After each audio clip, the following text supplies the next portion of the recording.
আজকে আমরা বৈষম্য শিকার হয়েছি। আমাদের দাবি এই বৈষম্য শিক্ষার রায় আমরা এবং ওনারা আমাদের ধন্যবাদ সবাইকে। এবার আমি আমাদের এই ইসলামের আমাদের সভাপতি জনাব মোহাম্মদ শাহ আলম ভাইকে বলার জন্য বিনীতভাবে আমাদের সংক্ষিপ্ত বক্তব্য।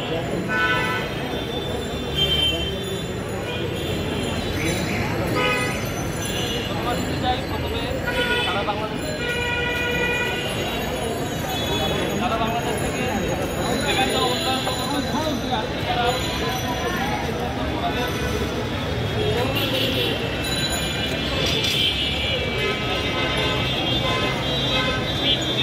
প্রকল্পের প্রতিনিধি যারা আসছে সারা বাংলাদেশ থেকে আমাদের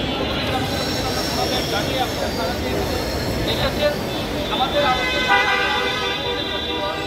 যে 2017 এই মামলাটি বাতিল বা সংশোধনের জন্য মাননীয় প্রধান বিচারপতির দৃষ্টি আকর্ষণ করা।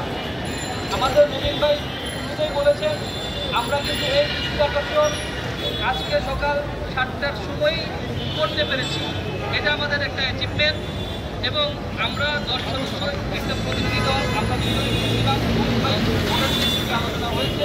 তারপর আমি অ্যাড করতে চাই আমাদের মূল সমস্যা হলো 460 এবং আমাদেরকে প্রধান বিচারপতি মহোদয় এই বলে আশ্বস্ত করেছেন যে এই 460 আর থাকবে না এবং ভবিষ্যতে যে মামলাগুলো কোর্টে উঠবে ডিসপিটিশন অ্যাপিল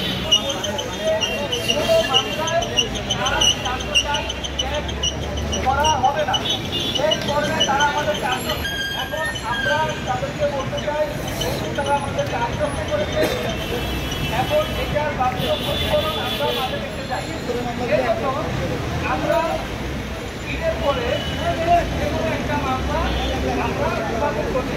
এটা হতে পারে অথবা